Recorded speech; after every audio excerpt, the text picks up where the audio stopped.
Dear कल्याण, मनको आकाश ओढेर भावनाको पहाड फोडेर मान्छेले किन सपनाको संसार बनाउँछ, मान्छेले किन सपनाको संसार निर्माण गर्छ र त्यही सपनामा मान्छे किन उदासीको भेष बदलेर हिँड्छ। भेष बदल्ने मान्छेहरू, परिवेश छिचोल्ने मान्छेहरू आज किन विरहका गीतहरू ओकल्छन् र विरहलाई जीवनको सङ्घर्षमा परिणत गर्न छोडेर किन उदासीमा बाँच्न चाहन्छन्। मान्छेका आवेगहरू, मान्छेका भेषहरू र मान्छेका सपनाहरू किन फेरिन्छन्, किन तोडिन्छन्, म केही बुझ्न सकेकी छैन। तर जीवनलाई फगत एउटा स्वार्थको परिवेशमा अल्झाउनेहरू, जीवनलाई फगत एउटा स्वार्थभित्र कैद गर्नेहरूले जीवनबाट किन पश्चातापको आगो ओकलेर हिँड्छन्, मैले बुझ्न सकेकी छैन। जब जब जीवनलाई पछ्याउँदै जान्छु म, जब जब जीवनलाई पछाडितिर फर्केर हेर्छु म, मेरो विगतहरू, मेरो आगतहरू, मेरा अनागतहरू, साराका सारा कुराहरू छरपष्ट हुन्छन् आँगनभरि पोखिएको बिस्कुन जस्तै। त्यही बिस्कुनहरू उठाएर, त्यही बिस्कुनहरू सँगालेर मैले एउटा पोको पारेकी छु र त्यही पोको आज खोल्दैछु। डियर कल्याण, तपाईँ कहाँ हुनुहुन्छ, कस्तो हुनुहुन्छ, के गरिरहनु भएको छ थाहा छैन। नदेखे पनि, नबोले पनि, नभेटे पनि किन तपाईँलाई लेख्न मन लाग्छ आफ्नो जीवनको कथा, मलाई थाहा छैन। मेरो कथा तपाईँले पढ्नुहुन्छ कि हुँदैन थाहा छैन। मेरो कथा लाखौं लाख मान्छेको सामुन्ने पुग्छ कि पुग्दैन थाहा छैन। तर एक दिन अवश्य पुग्छ भन्ने विश्वासका साथ लेखिरहेकी छु र तपाईँले भनेअनुसार साराका सारा फोटोहरू पठाएकी छु, प्रमाणको रूपमा सबै कागजहरू पनि पठाएकी छु। मलाई विश्वास छ मेरो कथाले तपाईँलाई पढ्न बाध्य बनाउनेछ। डियर कल्याण, मेरो नाम रमिला शाह हो।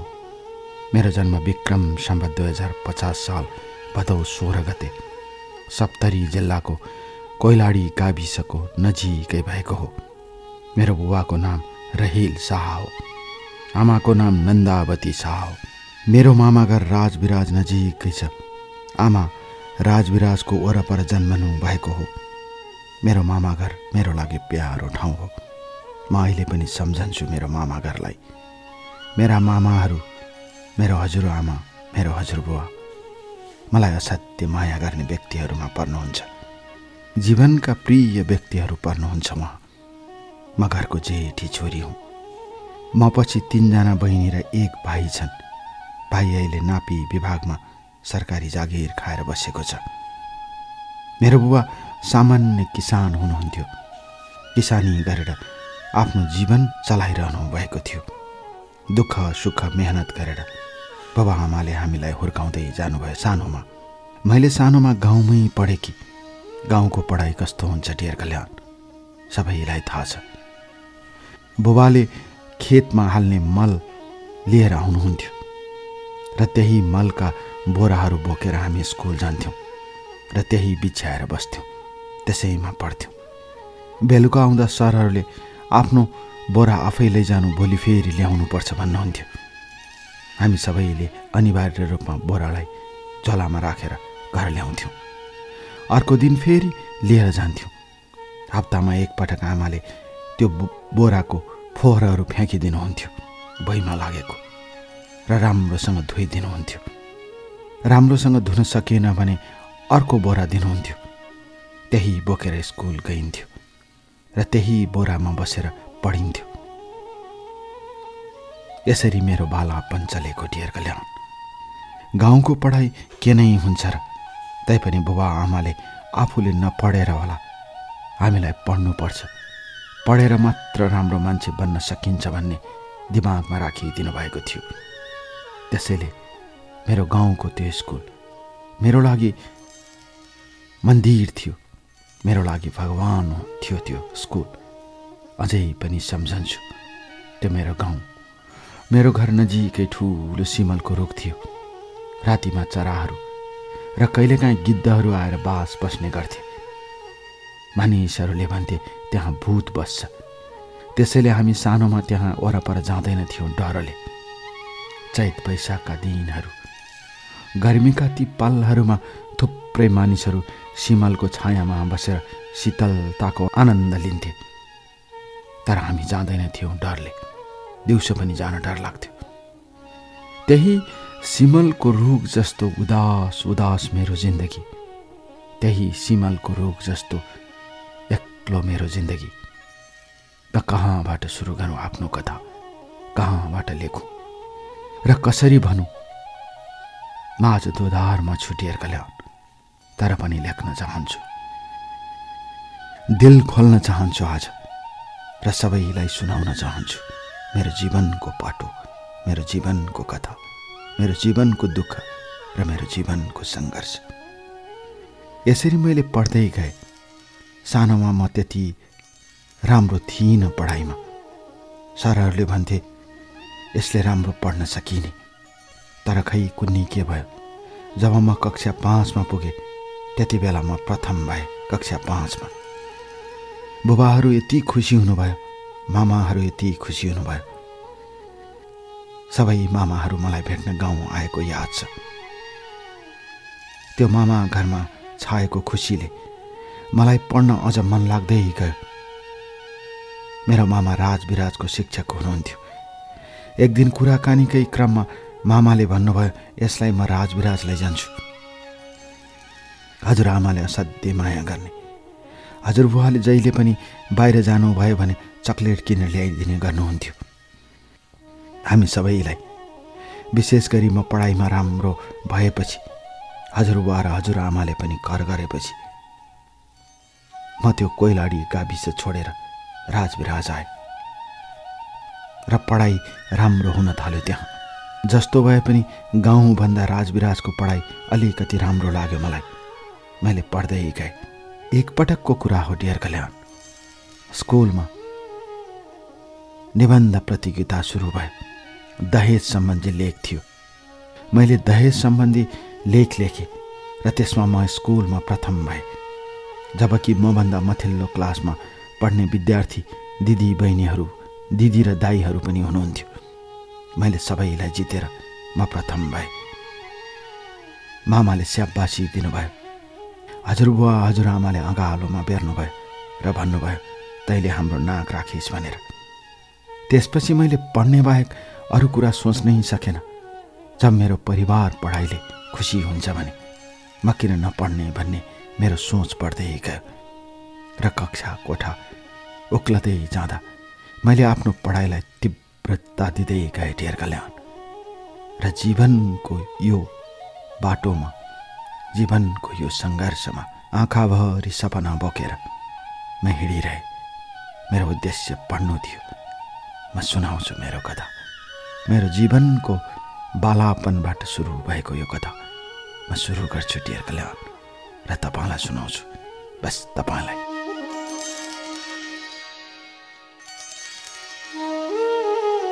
डियर कल्याण, छुटिएर पनि नछुट्ने मनका कहरहरू, लडेर पनि कहिल्यै नलडे जस्तो लाग्ने मनका रहरहरू, भावनामा यथार्थमा उस्तै भइरहने मेरा सपनाका जहरहरू र तिनै जहरहरू भित्रबाट अमृत निकाल्न खोज्ने मेरा प्रयासहरू, जीवनको दोसाँधमा, जीवनको बाटोमा, जीवनको गोरेटोमा र जीवनको यथार्थमा पछारिँदा कसरी जीवनले भेष बदल्छ, कसरी जीवनले बाटो बदल्छ, कसरी जीवनले गोरेटो छिचोल्छ, म सुनाउन चाहन्छु डियर कल्याण आज तपाईँलाई मेरो कथा। र आज दिल खोलेर भन्न चाहन्छु तपाईँलाई। यसरी मैले एसएलसी दिएँ त्यही राजविराजबाट। एसएलसी पछि कहाँ पढ्ने के पढ्ने कुरा भइरह्यो। मामाहरू भन्थे यसलाई काठमाडौँ पठाउनुपर्छ, यो पढाइमा अब्बल छे। फेरि हजुरआमा भन्नुहुन्थ्यो केटी मान्छेलाई काठमाडौँ पठाउनु हुँदैन। अनेक बहस चल्यो र अन्त्यमा मैले राजविराजमै पढ्ने निर्णय भयो। मेरो पढाइ राजविराजमै सुरु हुने भयो। मेरो पढाइका लागि बुबा आमाले त्यत्तिकै मेहनत गर्नुभयो। राजविराजको स्थानीय कलेजमा मैले +2 मा भर्ना हुने निधो गरेँ र त्यहीँ भर्ना भए। विक्रम सम्वत 2067 सालको कुरा हो। मसँग पढ्ने थुप्रै साथीहरू थिए। कोही कताका थिए। नयाँ नयाँ साथीहरूसँग परिचय चलेको थियो, परिचय भइरहन्थ्यो। त्योभन्दा ठुलो कुरा मेरो लागि क्लासमा कसरी प्रथम हुन सकिन्छ भन्ने सोच नै थियो। त्यसैले म पढाइमा ध्यान दिन्थेँ। शिक्षक शिक्षिकाहरू भन्नुहुन्थ्यो सरल छे, सोझी छे, राम्री पनि छे, पढाइमा तेज छे, यसले केही गर्छे भनेर मेरो उदाहरण दिँदा मलाई आनन्द लाग्थ्यो, खुसी लाग्थ्यो। बुबा आमाले दुःख गरेर पढाउनु भएको छ भन्ने कुरा मेरो मनमा सधैँ बसिरह्यो। मामा घरले मलाई बस्ने खाने छानो दिएको थियो। बुबा आमाले दुःख गरेर मलाई पढाइरहनु भएको थियो। मैले पढ्नुपर्छ भन्ने थियो र कक्षा 11 मा पुग्दा मेरो पढाइलाई मैले अझ राम्रो बनाउँदै लगेँ र कलेजमा पनि अर्थात् कक्षा 11 मा पनि म राम्रो विद्यार्थी कहलिएँ र तेस्रो स्थान लिएर 11 कक्षा पास गरेँ। अब 12 कक्षामा म प्रथम हुनु थियो भन्ने सोच आइरहन्थ्यो। कहिलेकाहीँ मामाले भन्नुहुन्थ्यो धेरै सोच्नु हुँदैन तिमीले, त्यसरी सोच्यो भने आफ्नो मानसिकता बिग्रन्छ भन्नुहुन्थ्यो। जसो तसो मैले पढ्दै गएँ, मेहनत गरेँ, दुःख गरेँ। बुबा आमालाई ढाडस दिए र मैले +2 मा प्रथम भएर त्यहाँबाट +2 पास गरेँ। काठमाडौँ जाने सपना त थियो। मैले बुबालाई भने म काठमाडौँ पढ्न जान्छु। बुबाले भन्नुभयो पहिले त तिमी छोरी मान्छे, म त गरिब किसानको छोरा, मैले काठमाडौँमा कसैलाई चिनेको छैन। तिमी कहाँ बस्छौ, कोसँग बस्छौ, कसरी कलेज पढ्न जान्छौ, तिमीलाई गाह्रो हुन्छ छोरी भन्नुभयो। मेरो काठमाडौँ पढ्न जाने सपना बिस्तारै बिस्तारै धमिलो हुँदै गयो। त्यो बीचमा बहिनी र भाइहरू पनि ठुला हुँदै थिए। बुबा आमालाई हुर्काउन गाह्रो भइरहेको थियो। त्यति बेला मैले विचार गरेँ अहिले म काठमाडौँ जानु भनेको बुबा आमाको भएभरको कमाई, मेहनत गरेको पैसा, खेती किसानी गरेको पैसाले पनि पुग्दैन। त्यसैले म काठमाडौँ जानु हुँदैन भन्ने मानसिकता मभित्र बलियो हुँदै गयो। त्यसपछि मैले +2 सकेपछि महेन्द्र बिन्देश्वरी क्याम्पसमा पढ्न थालेँ। विज्ञान संकायमा पढेकी थिएँ मैले त्यति बेला। त्यसैले मैले +2 पछि त्यही महेन्द्र बिन्देश्वरी बहुमुखी क्याम्पसमा BSc पढ्न थालेँ। पढाइमा राम्रै थिएँ म, अब दोहोऱ्याउनु परेन। मैले सर्टिफिकेटहरू पनि पठाएकी छु ढेरकल्याण, तपाईँ हेर्न सक्नुहुन्छ। यसरी मैले मेरो जीवनलाई अगाडि बढाउँदै लगेँ, आफ्नो पढाइलाई अगाडि बढाउँदै लगेँ। कुरा 2071 सालको हो। BSc दोस्रो वर्ष सुरु हुँदै थियो। त्यति बेला हाम्रो कलेजमा एउटा केटा आयो। उसको नाम आरबाट आउँछ, मानौ उसको नाम राघव हो। पढाइमा त्यति राम्रो थिएन। एक दिन कलेजमा कुरा चल्दै जाँदा राम्रो विद्यार्थीको नाममा मेरो नाम पनि जोडिँदा राघव मसँग परिचय गर्न आएको थियो। मलाई हेल्प गर्नुपर्छ भनेर मैले हुन्छ भनेकी थिएँ। एक दिन ऊ मेरो छेउमा बस्यो। विज्ञान विषयको पढाइ भइरहेको थियो। ऊ मेरो छेउमा बस्यो। साथीहरूले जिस्काए, मेरा साथीहरूले पनि जिस्काए। के हो तिमीहरू त जोडी जस्तो देखिन्छौ नि भनेर। त्यो उमेरमा, त्यो समयमा, त्यो बहिसमा त्यस्ता कुराहरूले गहिरो प्रभाव पार्दो रहेछ डियर कल्याण। साथीहरूले मेरो केटा साथी फलानु, मेरो केटा साथी त फलानु भन्थे, कुरा गर्थे, फोनमा पनि कुरा गर्थे, यदा कता जाँदा हिजोसँगै गएको भन्थे। त्यसोभन्दा कसो कसो आफूलाई पनि लाग्ने भइसकेको थियो। सायद त्यो उमेरले होला, बहिँसले होला। त्यो दिन नसोचिएको घटना भयो। राघव मेरो छेउमा बस्दा क्लासभरि हल्ला फैलियो। त्यसपछि उसले कलेजबाट बाहिर जाँदा आउँदा मसँग आफ्नो कुरा कानीलाई बढाउँदै लग्यो। त्यही राजविराजको थियो, अर्थात् राघवको घर त्यही राजविराजमै थियो। घरको जेठो छोरा हो, निकै फरासिलो थियो। उसको घर बजारमा भएकोले घर भाडा राम्रो आउँथ्यो। अरू साथीहरूले सुनाउँथे। 3 जना छोरी थिए उसका। बुबाले जग्गाको कारोबार गर्ने, त्यसैले आम्दानीको स्रोत राम्रो थियो राघवको। त्यो परिवेश, त्यो परिस्थिति, त्यो समयले हामीलाई नजिक बनाउँदै लाग्यो डियर कल्याण। नजिकिने चाहना थिएन मेरो, नजिकिने बहाना थिएन मेरो। ऊ नजिकिन्थ्यो, आउँथ्यो। तिमी त पढाइमा तेज छौ, मलाई यो विषयको तिम्रो कपी देऊ न, म राम्रोसँग पढ्छु भन्थ्यो। नजानेको कुरा मैले कहिलेकाहीँ चिया पसलमा, समोसा पसलमा बसेर सिकाइदिन्थे। ऊ छक्क पर्थ्यो। कहिले सिक्दा सिक्दै जोकहरू सुनाउँथ्यो र मरी हाँस्थेँ म। एउटा साथी भेट्टाए जस्तो लाग्थ्यो, एउटा साथी पाए जस्तो लाग्थ्यो। त्यही साथी पाउने बहानामा, त्यही साथी भेटाउने बहानामा राघव र म नजिक हुँदै गयौँ। एक दिनको कुरा हो, राघव अचानक कलेज आएन। पहिलो दिन आएन, मैले वास्ता गरिनँ।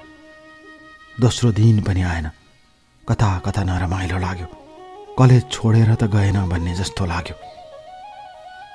तेस्रो दिन पनि नआउँदा मलाई एक्लो महसुस भयो।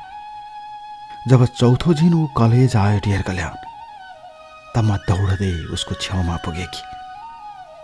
तिमी कहाँ हराएको भनेर। उसले भन्यो, मेरो मामाको छोरीको बिहे थियो,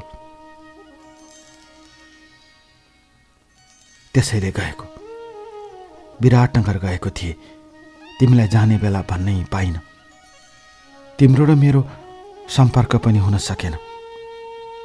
अब हामीले सम्पर्क गर्नुपर्छ भनेर उसले आफ्नो मोबाइल नम्बर दियो। मैले लिएँ।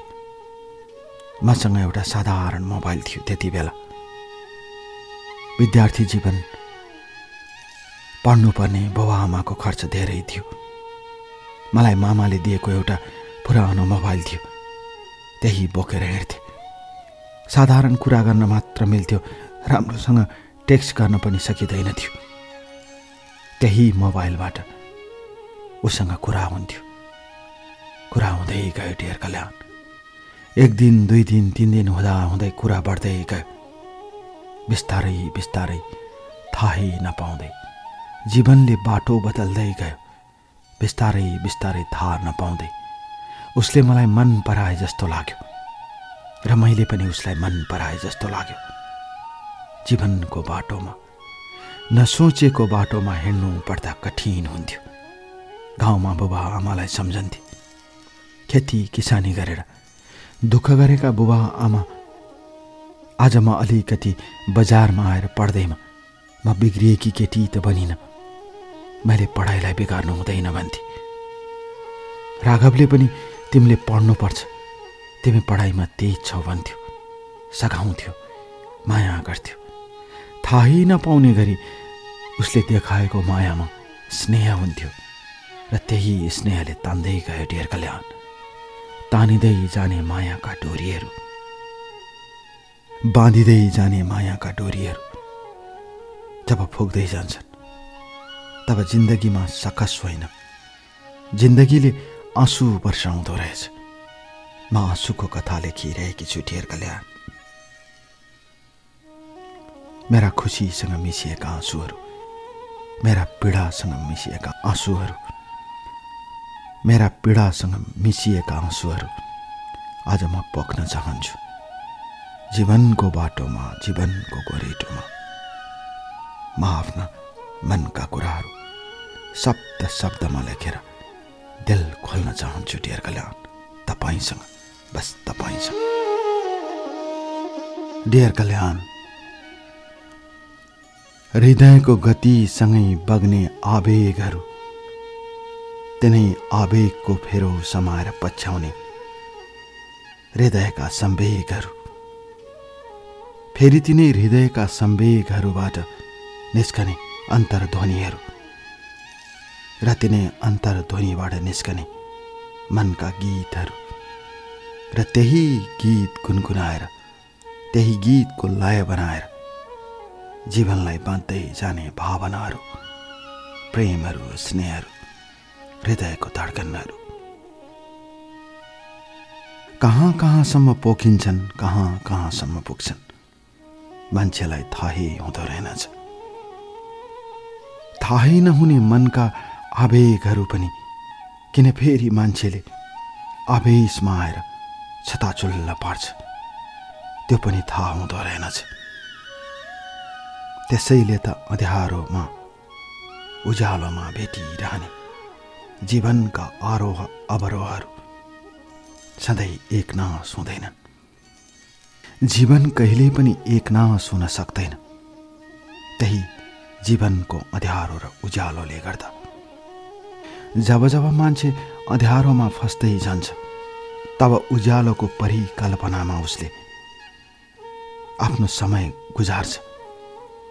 तर जब मान्छेले उज्यालो भेट्छ, अँध्यारोलाई बिर्सदो रहेछ। अँध्यारोमा बाँचेकाहरू, अँध्यारोमा हाँस्न नसकेकाहरू जब उज्यालोमा हाँस्न थाल्छन्, तब अँध्यारोको कथा बोल्दा रहेछन्।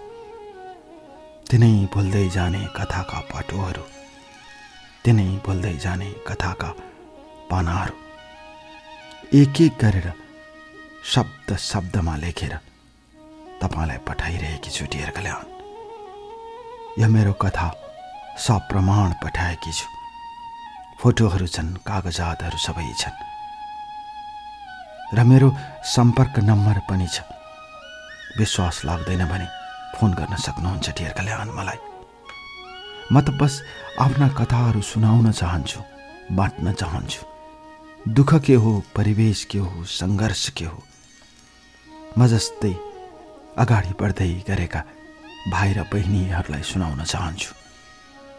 जीवनका सपनाहरू बुनेर हिँडेका भाइ बहिनीहरू म जस्तै आवेग र लहलहैमा लागेर जीवनको गोरेटोलाई कसरी ध्वस्त पार्छन् र कसरी ध्वस्त पर्छ भन्ने कुराको म उदाहरण हुँ। मेरो कथाले धेरै सिकाउँछ। मेरो कथाले धेरै कुराहरू मनन गर्न बाध्य बनाउँछ। मलाई त्यस्तै लाग्छ डियर कल्याण। त्यसैले आज लेख्दैछु मेरो कथा। यसरी राघवसँगको सामिप्यताले मलाई उसको नजदिक ल्यायो, उसको आँगनमा ल्यायो, उसको मनमा ल्यायो, उसको आँखाको परेलीको डिलहरूमा ल्यायो। उसको परेलीको डिलमा बसेर मैले मेरो संसार देख्न थालेँ। बीएससी फाइनल पछि विक्रम सम्वत 2072 साल कटिसकेको थियो। मङ्सिर महिनामा कलेजको साथीको विवाह थियो। घरमा विवाहमा जानुपर्छ भने मामाले के लाउँछेस् भान्जी भनेर सोधेपछि मैले आफ्नो रहर लाग्दो ड्रेस मामालाई सुनाएँ। हजुरआमाले पैसा दिनुभयो। मामासँग गएर किने आफूलाई मन पर्ने लेहङ्गा लगाएर म साथीको विवाहमा गएँ। जाने बेला आँगनको डिलमा बसेर हजुरआमाले सोध्नुभयो, नातिनी बेलुका आउँछस् कि आउँदैनस्? मैले भने साथीहरूको भिडमा हुन्छु भन्न सक्दिनँ। आए भने आइहाले उज्यालोमा, नत्र म आउँदिनँ भनेर म बिदा भएँ। विवाहमा राघव पनि थियो, मेरो नजिक थियो, मेरो सामिप्यमा थियो। विवाह मण्डपमा गर्दा गर्दै रातको 3 बज्यो। राघवले इसारा गर्यो। म त्यहाँबाट निस्किएँ र उसकै मोटरसाइकलमा बसेर हामी राजविराजको एउटा होटलमा पुग्यौँ। उसले भने त्यहीँ बस्ने। मैले अप्ठ्यारो माने, तर माया लाग्थ्यो उसको, नाइ भन्न सकिनँ। त्यो दिन होटलमै बस्यौँ हामी। पहिलो रात, पहिलो सेक्स मेरो उसँगै भयो। म उसलाई बोल्न सक्दिनँ। सायद हरेक नारीहरू यो अवस्थामा त्यही पुरुषलाई सम्झन्छन् होला जस्तो लाग्छ। म पनि सम्झन्छु। बिहान उठ्ने बित्तिकै म सुक्क सुक्क रोएँ। राघवले सम्झायो, यसरी नरो, मैले तिमीलाई मन पराएको, अन्यथा नसोच, म त्यस्तो केटा होइन।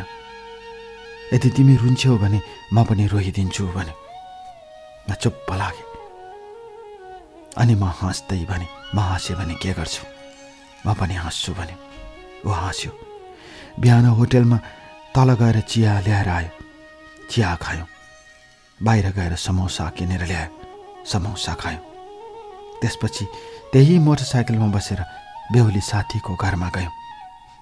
सबैले थाहा पाए हामी बाहिर गएको कुरा।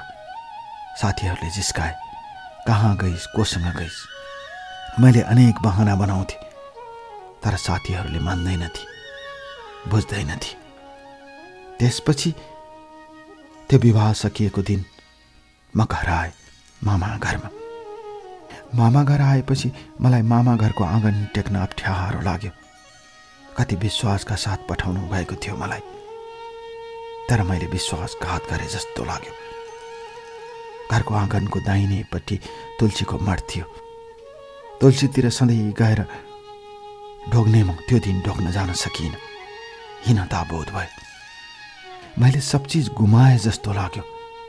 मैले आफ्नो कुमारित्व गुमाए जस्तो लाग्यो। पढ्ने विद्यार्थी म, पढाइमा तेज, सबैले राम्रो भन्ने छात्रमा म बरालिए कि भनेर प्रश्न गरेँ।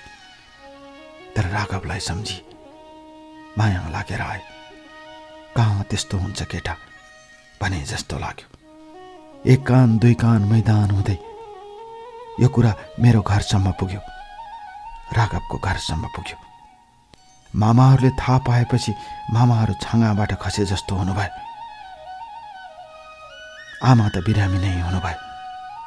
त्यसपछि मामाहरूको कुरा भएछ, अब यसको विवाह गरिदिनुपर्छ। तर विवाहको शर्त राख्नुपर्छ कि उसले पढ्न पाओस् भनेर। त्यसको 4 दिनपछि बाबा मलाई लिन आउनुभयो। मैले कहाँ आउनुभएको भनेर सोद्धा घर हिँड छोरी भन्नुभयो। मैले जाँदिनँ भन्दा बुबा रुनुभयो। त्यसपछि मलाई घर लिएर गइयो। त्यहाँबाट गाउँमा पुगेपछि धुमधामका साथ मेरो विवाहको कुरा चल्यो। मैले राघवसँग विवाह गर्छु भने, ओ मेरो प्रेमी हो भने आमाले गाली गर्नुभयो। बुबाले त गालामा एक थप्पड पनि हान्नुभयो, कुन हैसियतमा छेस्तौँ भनेर। गाउँको एउटा किसानको छोरी, उसको परिवेश बेग्लै छ, कसरी सम्भव हुन्छ भन्नुभयो। मनै सोचे प्रेम र युद्धमा सब चिज जायज हुन्छ भन्छन्। कसरी राघवले मलाई नकार्छ होला, एकपटक कुरा पुर्याउनु भनेर म रोएँ। बाबाले मामासँग कुरा गर्नुभयो। मामा र मामाको साथी मोटरसाइकल चढेर राघवको बुवालाई भेट्न गएछन्, तर बुबाबाट सिधै इन्कार भएछ। त्यसपछि बिस्तारै बिस्तारै मेरो माया टुट्यो, प्रेम टुट्यो, आस्था टुट्यो। राघवप्रतिको मेरो सोचाइ जस्ताको तस्तै थियो डेरकल्यान। हृदयको राजकुमार जस्तै मेरो हृदयमा बसेको थियो। तर त्यो सब टुट्यो। किन टुट्यो, कसरी टुट्यो मलाई थाहै भएन। त्यसपछि म एमएससी पढ्छु भन्दा बुबाले आमाले पहिले बिहे गर्नुपर्छ भन्नुभयो। मैले धेरै कोसिस गरेँ, लाख कोसिस गरेँ, तर त्यहाँबाट भाग्न सकिनँ। र त्यसपछि त्यही कोइलाडी गाविसदेखि पश्चिमपट्टिको अर्को गाविसको केटाको फोटो देखाइयो। दिल्लीमा फार्मेसी पढेर जागिर गर्दै थियो केटाले। थाहा पाउन साथ केटो भेट्न आयो। भेट भयो। बिएससी पछिको पढाइ अगाडि बढाउन दिनुपर्छ भनेर बुवाले प्रस्ताव राख्नुभयो। त्यो परिवारले हुन्छ भने मेरो सब चिज स्वीकार्यो र त्यसपछि त्यो गयो। गएको दिन उदास उदास भएर म रातभरि बाहिरको आँगनमा टोलाइरहे। टह टह जुन लागेको थियो। गाउँको घरको पेटीको पश्चिमतिरको भागमा जुन प्रष्ट देखिन्थ्यो र बाँकी भाग छायामा डुबेको थियो आँगन। र त्यही जुन लागेको ठाउँमा गएर टुसुक्क बसे। मध्यरातमा आमा बाहिर आएर भन्नुभयो, के गरिरहेकी छेस छोरी भनेर। टाउको दुखेकोले बसेको। भित्र जानुहोस् भने आमा भित्र जानुभयो गरुङ्ग मन लिएर। म 4 बजेसम्म जुनको उज्यालोमा बाहिर बसिरहे ढेर कल्याण। र के सोचे थाहै भएन। कतिखेर रोए थाहै भएन। रहिरहे। गुमेको माया सम्झेर रोए। आउने माया सम्झेर रोए। जीवनको दोबाटोमा म कहाँ जाउँ के गरौँ भइरह्यो। बस त्यही आँगनको डिलमा बसेर जुनको उज्यालोमा रोइरहे। बस रोइरहे। डियर कल्याण, घामको उज्यालोमा बिस्कुनहरू सुकाएर, कामको उज्यालोमा मनका दुःखहरू सुकाएर, मनको परिवेशमा हराउने मेरा ती दिनहरू, आँसु लुकाएर दिनभरि रातभरि रुने मेरा ती कहरहरू र तिनै कहरहरूबाट निस्कने मेरा जीवनका तीता जहरहरू र त्यही जहर फैलदै गएर तहस नहस पारेका मेरा भविष्यहरू म आज लेख्न चाहन्छु। समाजको संकीर्णताले, समाजको सानो सोचले कसरी समाजमा एउटा नारीको जीवन बर्बाद हुन्छ, कसरी एउटा केटी बर्बाद हुन्छ। म सुनाउँछु आज मेरो कथा। मैले राघवलाई प्रेम गरे, निश्चल मनले गरे, पवित्र मनले गरे। धोका हुँदैन भन्ने थियो, तर परिवारको करकापमा परेर ऊ चुप लाग्यो। मनभित्र के थियो मलाई थाहा छैन, तर ऊ चुप भयो। मौनतामा बस्नु पनि अपराध हो भन्छु म। एउटा चेलीलाई म विवाह गर्छु भन्दै हिँडेर अँध्यारो मौनतामा बस्नु अपराध हो भन्छु म। अपराधको भागीदारी ऊ भए कि म भए म सुनाउँछु। जसले अपराध गर्छ ऊ अपराधी नहुने कानुनको राज्यको बन्यो मेरो जिन्दगानी। त्यसैले त आज म यो कथा लेखिरहेकी छु। नत्र म सायद यो कथा लेख्दैन थिए होला डियर कल्याण। अथवा तपाईको युट्युब च्यानल सब्स्क्राइब गरेर तपाईका हरेक कथाहरू सुन्दैन थिए होला म। तर आज म बाटो बिराएकी, एक्लिएकी, उदास उदास जिन्दगी बाँचेकी म। तपाईको कथाले मलाई साहस दिन्छ, औषधिको काम गर्छ, बाँच्ने जाँगर जगाइदिन्छ। अरूका कथा सुनेर जाँगर जाग्ने म भित्र मेरो कथालाई पनि उजागर गर्न चाहन्छु भन्ने सोचले यो लेखिरहेकी छु।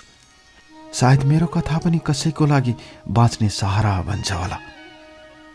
दुःख बाँटौँ, म यही भन्न चाहन्छु। आफ्ना कथाहरू डियर कल्याणलाई साटौँ। डियर कल्याणको आवाज मार्फत हामीले मनमा आफैले आफैलाई विश्लेषण गरौँ। हरेक कथाले सन्देश दिन्छ, त्यो सन्देशलाई हामीले मनन गरौँ। म त अचेल त्यसै गर्छु। त्यसैले त म लेखिरहेकी छु मेरो कथा। यसरी मेरो विवाह हुने भयो। कार्ड छापिने कुरा थियो। मङ्सिरको महिना थियो। बाहिर पारिलो घाम लागेको थियो। तराईको ठाउँ। तोरीका बोटहरू हुर्कदै थिए। पारी पारीसम्म हरियाली देखिन्थ्यो। बगडेका बोटहरू, कागतीका बोटहरू, लटरम्म पहेँले फुलेका फलहरू। आँगनका वरपर थिए बुबा आमाको मेहनतले उम्रेका रुखहरूमा झुन्डिएका थिए। पारिलो घाम तापेर बसिरहेका थियौँ हामी। अचानक मोटरसाइकलमा केटाको काका आउनुभयो। काकासँग थुप्रै मान्छेहरू थिए र त्यति बेला तिनीहरू बुबासँग भित्र पसे। हामी बाहिरै थियौँ। भित्र चर्कोसँग कुरा भएको मैले सुनिरहेँ। 10 तोला सुन र एउटा कार चाहिन्छ भन्ने कुरा मेरो कानमा परिहाल्यो। म चुरुक्क उठेँ। भित्रबाट आमा आएर गाली गर्नुभयो, कहाँ जान लाइस् भनेर। मैले भने म पढे लेखेकी केटी हुँ, म कुरा बुझ्छु, त्यसैले म जान पाउनुपर्छ भने। तर कान्छो मामाले हात समाएर जानु हुँदैन भन्नुभयो। त्यसपछि तिनीहरू निस्किए। आमा सुक्क सुक्क रुनुभयो। त्यसपछि बुबाले जग्गा दिने दहेजको रूपमा सुन दिन नसक्ने कुरा गर्नुभएको रहेछ। कार दिने त कुरै भएन। गाउँको एउटा गरिबले के दिन सक्छ ढेर कल्याण। दिने कुरै भएन। राम्रो धान फल्ने खेत दिने कुरा भयो। ज्वाइँको नाममा दिन्छु भन्नुभएछ। त्यही सहमतिमा तिनीहरू फर्किएछन्। यो कुरा थाहा पाएर मैले विरोध गरेँ। बाबा यस्तो नगर्नुहोस् भने। म पढ्छु। म पढाइमा तेज केटी। मैले बाटो बिराएँ। म माफी माग्छु। तर मैले कुनै अपराध गरेकी छुइनँ। म पढ्छु। भाइलाई र बहिनीहरूलाई पढाउन सक्छु म। मेरो त्यति क्षमता छ। मैले त्यसो भनिरहँदा आमा रोइरहनु भयो। तिमीले त्यसो गर्यौ भने बहिनीहरूको विवाह हुँदैन। गाउँघरमा सबैले थुक्दै हिँड्छन्। सबैले त्यही भन्न थाले। म आफै बाटो बिराएर हिँडेकी केटी मैले बुझ्नै सकिनँ। के को लागि शिक्षा, के को लागि एजुकेसन, के को लागि पढाइ। यति जाबो कुरामा विद्रोह गर्न सकिँदैन भने पढ्नुको नाममा हामीले केही पाठहरू घोकिरहेका छौँ। रातभरि त्यही सोच्थे। तर बिहान उठ्दा आमा बुबा भाइ बहिनीहरूलाई हेरेर चुप्प लाग्थे।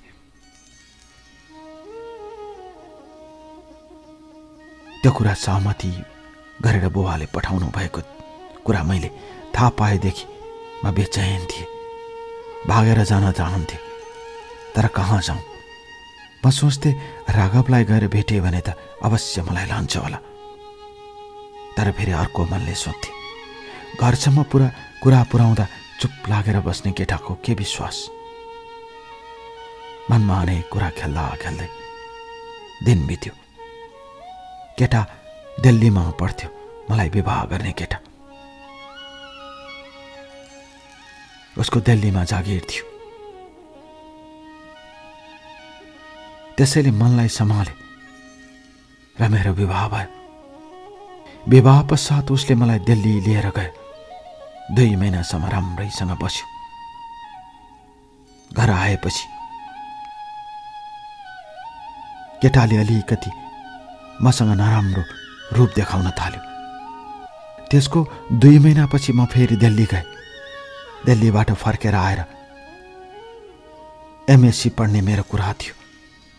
दिल्लीमा पुगेपछि उसले मलाई अर्कै रूपमा हेर्न थाल्यो। राति जब बिस्तारामा सुतेपछि उसले यसो गर उसो गर भन्थ्यो। त्यसपछि मलाई माया गर्ने मेरो श्रीमान बिस्तारै बदलिँदै गयो। त्यसपछि उसले मलाई सधैँ रातमा पीडा दिन थाल्यो। ऊ हमेसा दिशा आउने ठाउँमा यौन सम्पर्क गर्न चाहन्थ्यो। 1 दिन होइन, 2 दिन होइन, मलाई असाध्य पीडा हुन्थ्यो ढेर कल्याण।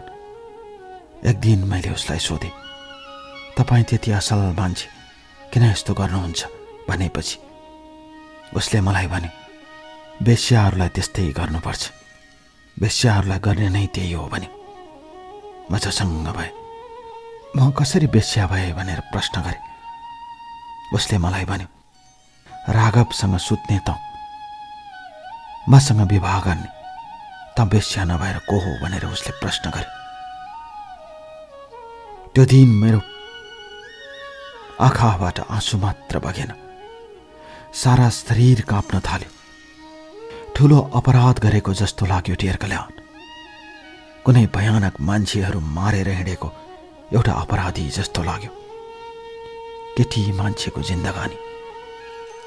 मेरो श्रीमानको पनि कसैसँग प्रेम थियो होला, उसको पनि प्रेमको सिलसिलामा कसैसँग शारीरिक सम्पर्क भयो होला, तर मैले उसलाई कहिल्यै प्रश्न उठाइन। तर उसले ममाथि प्रश्न उठाउँदै गयो, विवाद बढ्दै गयो। त्यसको 2 महिनापछि फेरि उसले मलाई गाउँ ल्यायो। गाउँ ल्याएर छोडेर ऊ एक्लै गयो। जाने बेला मैले भने, म पढ्न चाहन्छु, म विचार गर्छु भनेर ऊ हिँड्यो।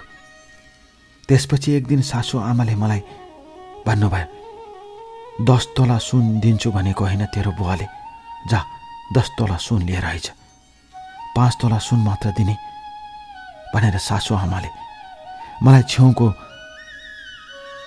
कुनामा रहेको घर बढार्ने कुचोले पेस्कन पिट्न थाल्नुभयो। बाहिरबाट ससुरा आएर छुट्याउनु भयो। ससुरा असल हुनुहुन्थ्यो, कहिले पनि दहेजको कुरा गर्नु हुँदैन भन्नुहुन्थ्यो।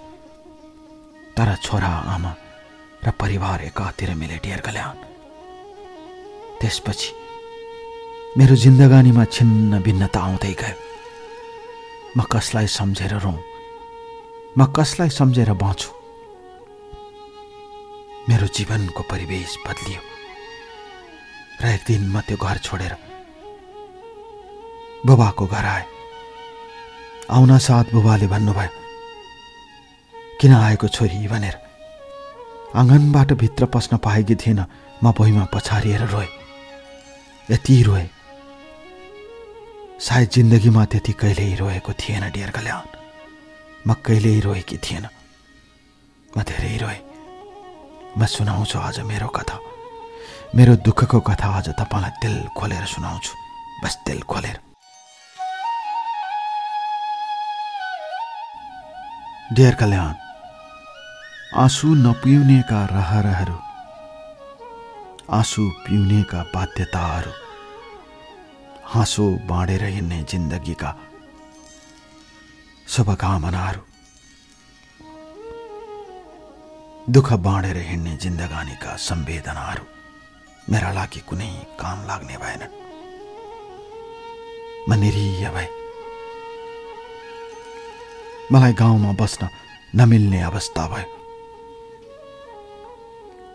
मान्छेहरूले नराम्रो रूपमा हेर्न थाले र म मामा घर आएँ। म श्रीमानको घर छोडेर आएको 1 हप्ताभित्र मलाई मामा लिन आउनुभयो र म राजविराज आएँ। राजविराज आएपछि मामाले सबै कुरा सोध्नुभयो। मैले जे हो त्यही भने। शारीरिक सम्पर्क गर्दा मलाई पीडा हुन्छ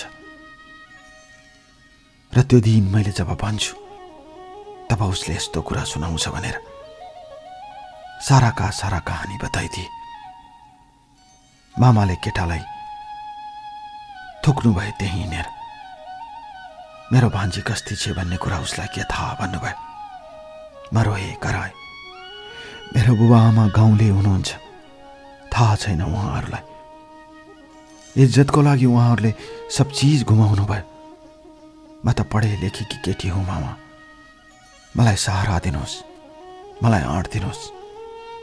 म मेरो श्रीमानसँग लड्छु भने। पहिले त मामा केही बोल्नु भएन।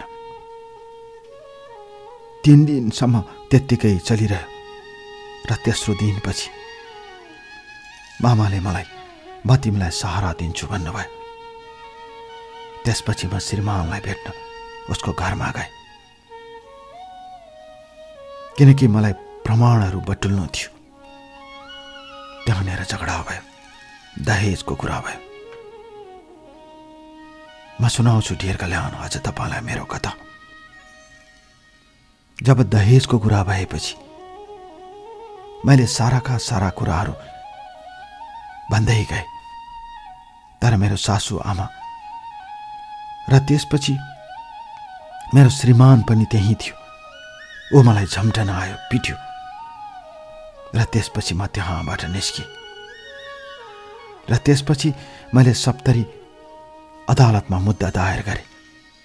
म लड्न चाहन्थेँ, अधिकारको लागि लड्न चाहन्थेँ। महिलाहरू दबेर बस्नु हुँदैन भन्ने मेरो मान्यता थियो। म त 2-4 अक्षर पढेकी केटी। मैले मुद्दा लडेँ। मेरो श्रीमानको अन्यायको विरुद्धमा मुद्दा दायर गरेँ। उसको तर्फबाट पनि वकिल खडा भयो। म अदालत परिवेशभित्र जाँदा मान्छेहरूले घेर्थे, अनेक प्रश्नहरू गर्थे। तपाईँ त राति सुत्न पनि मान्नु हुँदैन थियो हैन भनेर प्रश्न गर्थे। तर मैले हार खाइनँ। म लडेँ। म पढ्न चाहन्थेँ डियर कल्याण, अगाडि बढ्न चाहन्थेँ। मेरो मुद्दा अगाडि बढ्दै गयो र फैसला हुने दिनमा मैले थोरै भए पनि न्याय पाएँ र मैले मेरो अधिकार प्राप्त गरेँ।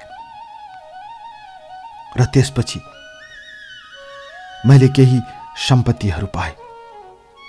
सम्पत्ति मैले उसको लिनको लागि होइन, दहेजको रूपमा लिएको सम्पत्ति म मेरो बुवा आमालाई फिर्ता गर्न चाहन्थेँ। त्यसको लागि मैले कति सङ्घर्ष गरेँ। मलाई मेरो सानो मामाले सहारा दिनुभयो डियर कल्याण। मैले उहाँको फोटो पनि पठाएकी छु प्रमाणको लागि। समाजमा, गाउँमा बुबा आमालाई बाहिर निस्कन दिँदैनथे। अपमानको जालो बेचेर, अपमानको नाता बेचेर बाँच्नेहरूले मेरो बुवा आमालाई बसी खान दिएनन्। आमा बिरामी हुनुभयो। बुबा दिनरात रुनुहुन्थ्यो, कहाँबाट कहाँ आइपुगे भनेर। मुद्दा लडेर गएपछि मैले बुबालाई सम्झाएँ, बुबा यति सानो मन नगर्नुहोस्, समय परिवर्तन भइसक्यो। तपाईँहरू जन्मेको पुरानो युग हो, नयाँ युग आइसक्यो बुबा भन्थे। बुबाले मान्नु हुँदैन थियो पहिले। जब म मुद्दा जितेर घरमा जाँदा बुबा मुसुक्क हाँस्नुभयो।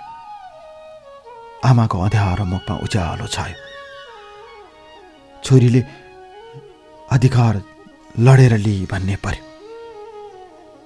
त्यसपछि मैले भने, बुबा अब म पढ्न चाहन्छु, अब म काठमाडौँ जान्छु। मैले पाएको जग्गा जति छ त्यसबाट म पढ्छु, भाइ बहिनीलाई पढाउँछु। बचेको जग्गा म तपाईँको नाममा फिर्ता गरिदिन्छु भने बुबा रुनुभयो। हामी त मरेर जाने हो, हाम्रो नाममा गर्नु पर्दैन। मैले भने भाइको नाममा गरिदिन्छु। भाइ मेरो नजिक आयो। त्यति बेला भाइले सरकारी जागिर पाएको थियो, नापी विभागमा भर्खरै जागिर पाएको थियो। उसले भन्यो, मैले जागिर पाइसकेको छु, मलाई केही चाहिँदैन भने। मामा साहस बढेर आयो डियर कल्याण। मैले सोचेँ अब मैले बहिनीहरूलाई पढाउनु पर्छ। मैले सोचेँ मैले पनि पढ्नुपर्छ। म काठमाडौँ जान्छु। त्यसपछि म एकजना मैले मुद्दा लड्दै गरेको वकिलको श्रीमती हुनुहुन्थ्यो। उहाँसँग मेरो कुरा मिल्थ्यो। उहाँको नाम जितेन्द्र यादव हो। उहाँको श्रीमतीले हामी काठमाडौँ बसेर पढौँ भन्नुभयो। श्रीमानको सहमतिमा हामी दुवैजना काठमाडौँ जाने भयो। जाने दिन म बुबालाई भेट्न गएँ, आमालाई भेट्न गएँ, बहिनीहरूलाई भेटेँ र भने म फेरि पहिलेकै जस्तै पढ्छु। मेरो बिचको कुराहरू नसम्झेर नरुनु होला, म पढ्न चाहन्छु। म एमएससी पनि प्रथम श्रेणीमा पास गर्न चाहन्छु। मलाई आशीर्वाद चाहिन्छ भने बाबा आमाले आशीर्वाद दिनुभयो। ढेर कल्याण। आमा भक्कानिएर रुनुभयो र उहाँले मैथिली भाषामा भन्नुभयो, तँलाई धेरै धेरै आशीर्वाद छ छोरी। बुबाले पनि आशीर्वाद दिनुभयो। म गाउँबाट हिँड्दै हिँड्दै वरसम्म आएँ र गाडी चढेर राजविराज आएँ। मामा घर 2 दिन बसेर हामी काठमाडौँ आयौँ। काठमाडौँको कीर्तिपुरमा मेरो साथीको श्रीमान जो वकिल हुनुहुन्थ्यो, उहाँले चिनेको मान्छेले एकजना नेवारको घरमा डेढा खोजी दिनुभएको थियो। म त्यहीँ बसेँ, उहाँ पनि त्यहीँ बस्नुभयो। अब हामीले पढ्ने सपना बुन्यौँ। जीवनमा गुमाएको बाटोलाई फेरि भेट्टाउने सपना बोकेर हामी काठमाडौँ छिर्यौँ। काठमाडौँ छिरेको तेस्रो दिनको कुरा हो। म काम विशेषले महाराजगञ्जबाट फर्कदै थिएँ। म त्यति बेला सफा टेम्पोमा बसेकी थिएँ। पछाडि पछाडि मोटरसाइकलमा एकजना मान्छे आइरहेको थियो। कतै देखे जस्तो कतै चिने जस्तो लाग्ने त्यो मान्छे को होला जस्तो लाग्यो। उसले मलाई चिनेर पछ्याइरहेको जस्तो लाग्यो। ढेर कल्याण।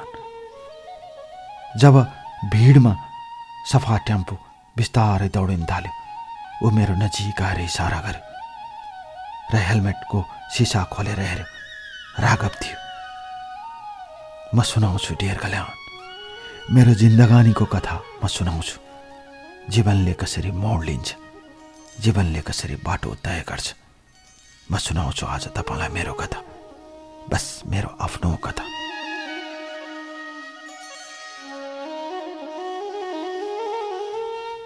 काला बादलहरूको बीचमा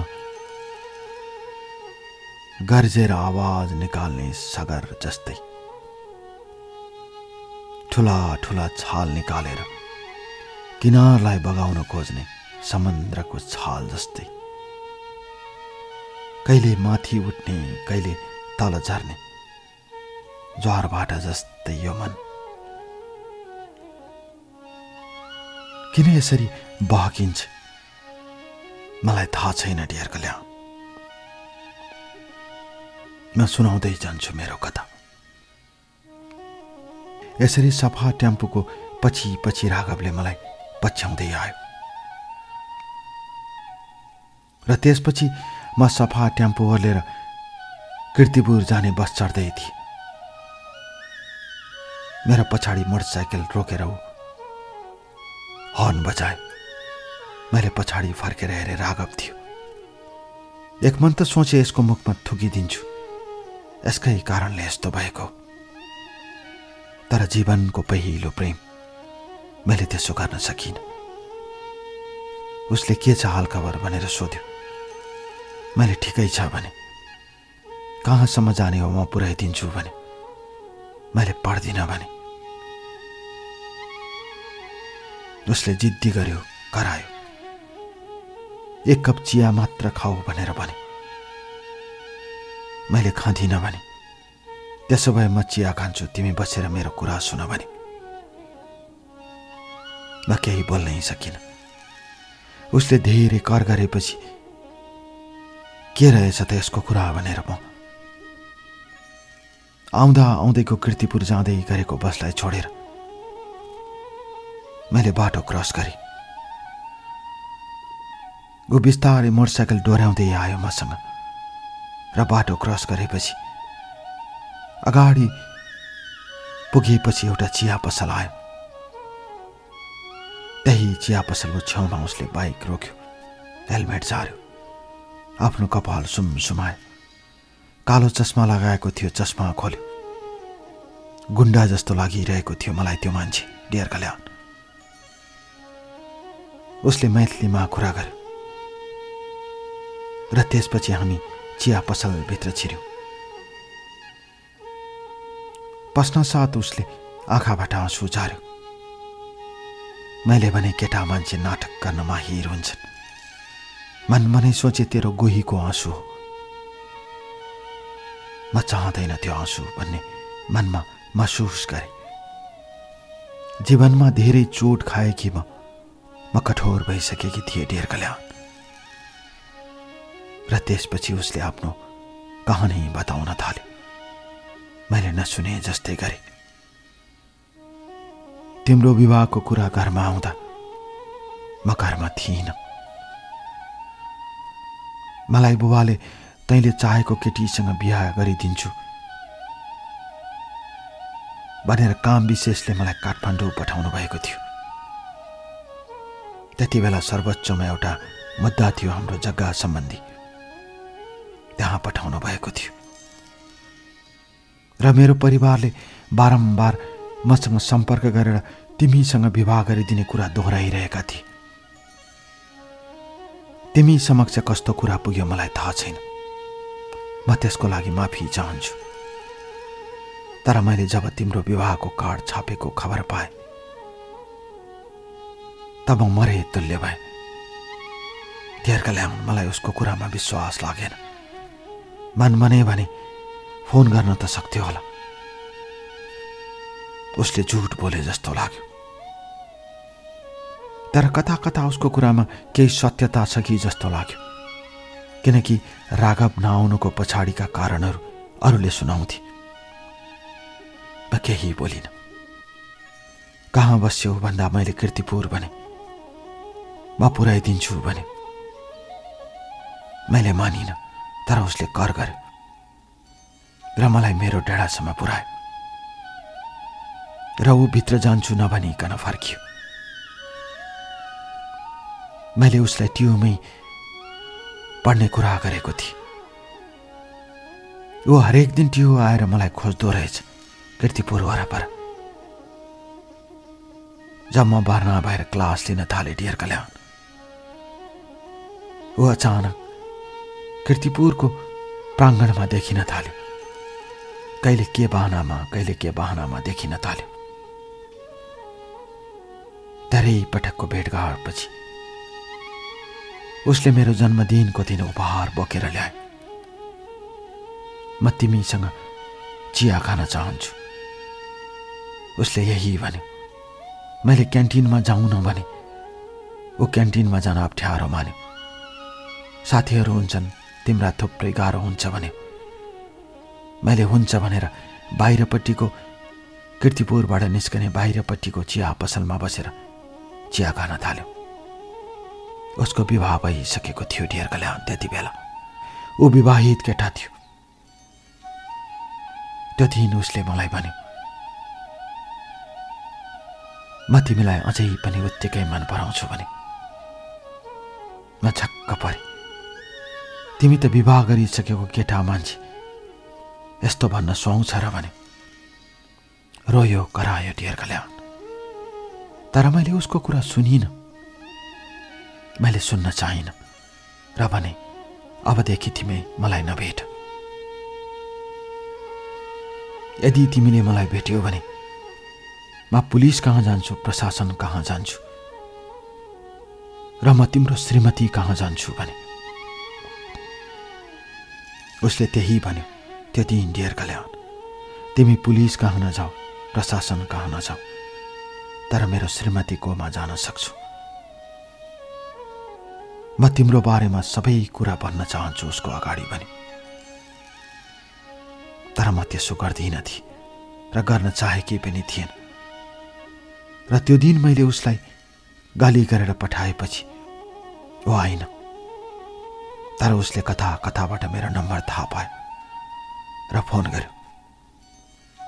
मैले फोन नउठाएपछि उसले मलाई मेसेज पठायो र त्यसपछि मेरो फेसबुकमा आबद्ध भयो। जुन दिन फेसबुकमा आबद्ध भयो त्यो दिनदेखि लगातार ऊ मेरो सम्पर्कमा छ डियर कल्याण। अहिले पनि छ। ऊ भन्छ, मेरो कारणले तिम्रो जीवन बर्बाद भयो। मलाई पश्चाताप छ। मेरो कारणले तिम्रो श्रीमानले छोड्यो। मलाई पश्चाताप छ।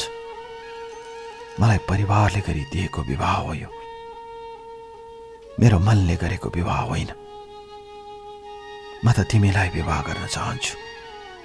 मेरो मन तिमीलाई चाहन्छ। तिमी पढ, तिमी पिएचडी गर, तिमी पढ्ने केटी हो। तिमीले मलाई कसरी सिकाउँथ्यौ? कक्षामा शिक्षकले सिकाएको भन्दा तिमीले सिकाएको बुझ्थे मैले। म त नपढ्ने केटा। बुबाले जग्गाको व्यापार गरेर काठमाडौँमा घर बनाइदिए। राम्रो घर बन्दैमा सबैको घर सुन्दर हुने भए। यो संसारमा राम्रा घर भित्र हुने मान्छेहरू कहिले पनि झगडा गर्दैनथे। तर उल्टो हुन्छ। जति सुन्दर घरहरू हुन्छन् यो सहरमा, घरभित्र त्यति कुरूप दृश्यहरू हुन्छन्, त्यति कुरूप झगडा र कोलाहल हुन्छ।